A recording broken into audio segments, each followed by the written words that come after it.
کہاں پر ہو رہی ہے؟ تو انہوں نے کہا تکلیف دکھتی نہیں ہے. تو کہا تکلیف دکھتی نہیں ہے تو کیا ہوتا ہے؟ محسوس ہوتی ہے. تو کہا اسی طرح اللہ دکھتا نہیں ہے لیکن محسوس ہوتا ہے. اور پھر اس کے بعد کہا کہ آپ یہ کہہ رہے تھے کہ شیطان کو آگ سے بنایا ہے اللہ تبارک و تعالیٰ نے، تو آگ کو آگ جہنم میں کیسے جلائے گی؟ تو اللہ تبارک و تعالیٰ نے آپ کو مٹی سے بنایا ہے اور میں نے مٹی کا ڈھیلا مارا ہے، تو مٹی سے مٹی کو تکلیف نہیں ہونی چاہیے. لیکن اگر مٹی سے مٹی کو تکلیف ہو گئی تو اللہ تعالیٰ نے شیطان کو گرچہ آگ سے بنایا ہے لیکن جب اسے آگ میں ڈالے گا تو آگ اسے ضرور جلائے گی. ایک صلوات پڑھیں بر محمد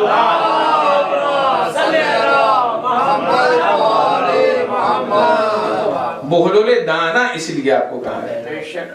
تو بنی امیہ نے عزیزان گرامی تاریخ میں یہ پوری کوشش کی ہے کہ سارے مظالم کو جو ظلم انہوں نے اہل بیت پر کیے ہیں اس کی نسبت اللہ کی جانب ہے.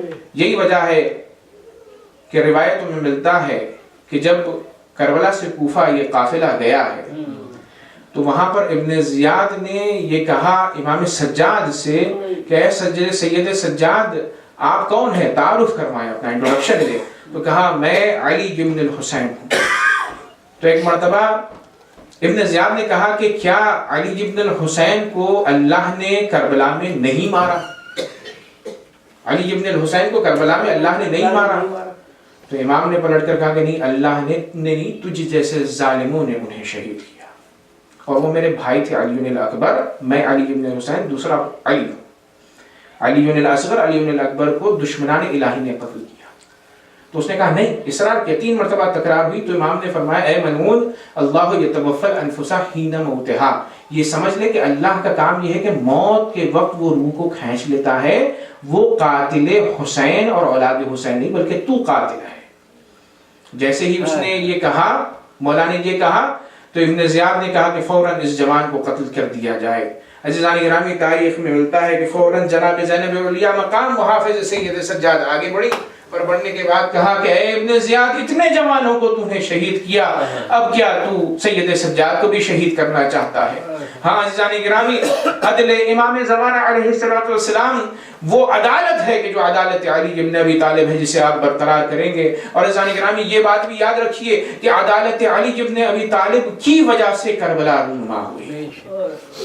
یہی وجہ ہے کہ جب کربلا میں امام حسین نے حجتیں تمام کی اور حجتیں تمام کرنے کے بعد لوگوں کو بتلایا میں نواس رسول ہوں، سید شباب اہل الجنہ ہوں، زہرا کا لال ہوں، کیوں قتل کرنا چاہتے ہو؟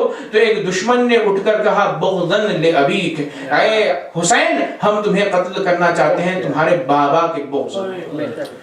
عزیزان گرامی علی ابن ابی طالب ایسا عادل تھا کہ روایت میں ملتا ہے کہ جب اس نے ابن ملجم نے ضربت لگائی ہے سر کے اوپر تو امام حسن سے وصیت کی کہ اے حسن میرے بعد ایک ضربت کے بدلے ایک ضربت لگانا، کہیں اس کے ناک اور کان کو نہیں کاٹنا. ایسا نہ ہو کہ تم اس کے ناک اور کان کو کاٹ کر مسئلہ کرو جاہلیت کے زمانے میں جیسے ہوتا تھا.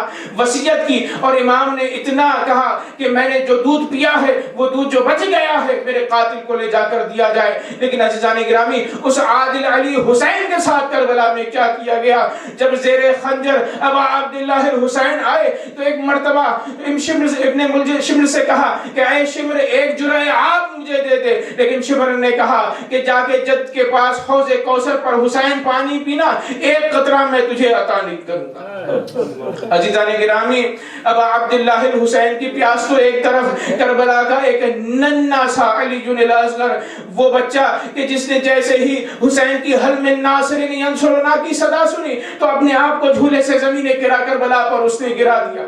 مولا آئے اور آنے کے بعد کہا خیمے میں کوہرام کی وجہ کیا ہے؟ بیویوں نے کہا کہ علی اصغر نے آپ کی آواز استغاثہ کو سن کر اپنے آپ کو جھولے سے گرا دیا. حسین نے کہا یہ کربلا کا آخری شہید ہے، اسے شہید ہونا ہے، لاؤ میرے حوالے کر دو. عزیزان گرامی امام لے کر چلے علی الاصغر کو. جیسے ہی لشکر کے قریب پہنچے تو لکھنے والے یہ لکھتے ہیں کہ لوگوں نے یہ سمجھا کہ حسین آئے ہیں، قرآن شاید لے کر آئے ہیں تاکہ بیعت کرنا چاہتے ہیں. اب جو ابا کے دامن کو ہٹایا تو ننھے سے چاند کو حسین کے ہاتھوں پر لعینوں نے دیکھا.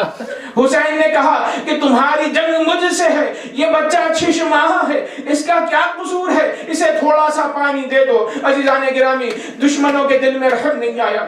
حسین نے ایک مرتبہ زمین کربلا پر جلتی ہوئی زمین پر علی اصغر کے بدن کو رکھ دیا، کہا اب تم اگر یہ تصور کرتے ہو کہ بچے کے بہانے حسین پانی پی لے گا تو آؤ بچے کو خود پانی پلا دو اگر کوئی صاحب اولاد تم میں ہے۔ لیکن کوئی آگے نہ بڑھا۔ عزیزان گرامی، ایک مرتبہ امام نے علی الاصغر کو اٹھایا اور اٹھانے کے بعد کہا بیٹا تم حجت خدا کے فرزند ہو، تم بھی اپنی زبان سے کچھ نہ کچھ کہہ دو۔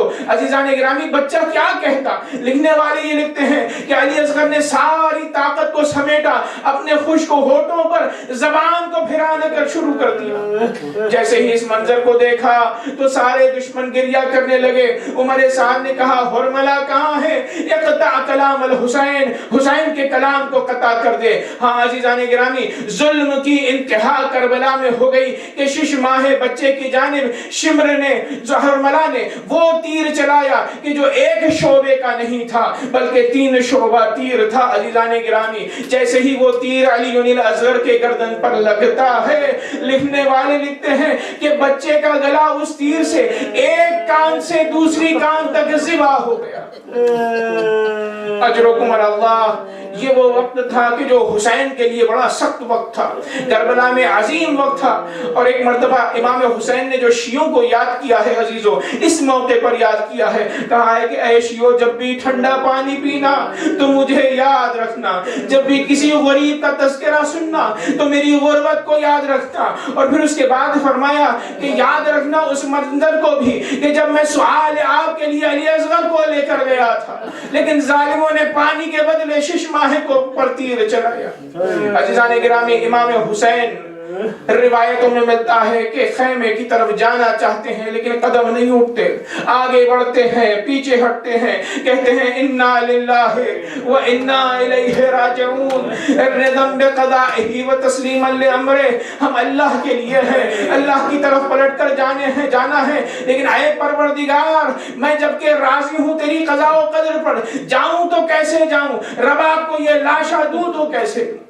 عزیزان گرامی، جیسے ہی وہ حسین چلے خیمے کے پاس پہنچتے ہیں، ایک مرتبہ خیمے کے پاس پہنچتے ہی دوڑے دوڑے سکینہ آئی۔ سکینہ نے کہا بابا جان علی اصغر کو پانی پلا لائے، میں بڑی خوش ہوں، مجھے پانی نہ ملے مجھے پرواہ نہیں ہے۔ ایک مرتبہ اسی وقت رباب آئی، بچے کے بارے میں سوال کیا۔ ایک مرتبہ عزیزو جیسے ہی ابا کے دامن کو ہٹایا، من کا ڈھلا ہوا تھا، ماں سکتے میں آ گئی، ماں سے کچھ کہا نہ گیا، ایک جملہ تاریخ میں کہا اب مثلو کا ینہر، اے میرے لال کیا تیرے جیسے بچے بھی ذبح کیے جاتے ہیں؟ اگر تیری ماں کو پتا ہوتا تو کبھی تجھے مقتل کی طرف جانے نہ دیتی۔